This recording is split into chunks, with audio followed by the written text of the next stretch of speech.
اللہ تعالیٰ ارشاد فرماتا ہے وَمِمَّا رَزَقْنَاهُمْ يُنْفِقُونَ۔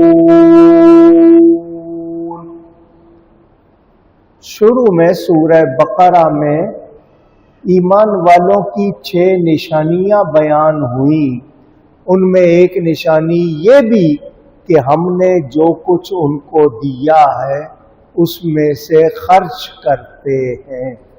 رزق دی ہوئی چیز کو کہتے ہیں، تو اللہ نے جو دیا ہے ایمان والے اس میں سے اللہ کی راہ میں خرچ کرتے ہیں۔ فرمایا لن تنالوا البر حتى تنفقوا مما تحبون۔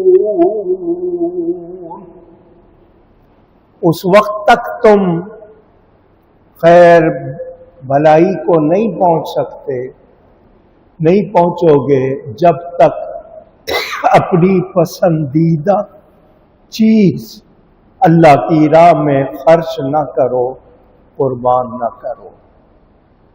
اس نے بھی بتایا کہ اللہ کی راہ میں خوشی سے خرچ کرنا مومن کو پسند ہے۔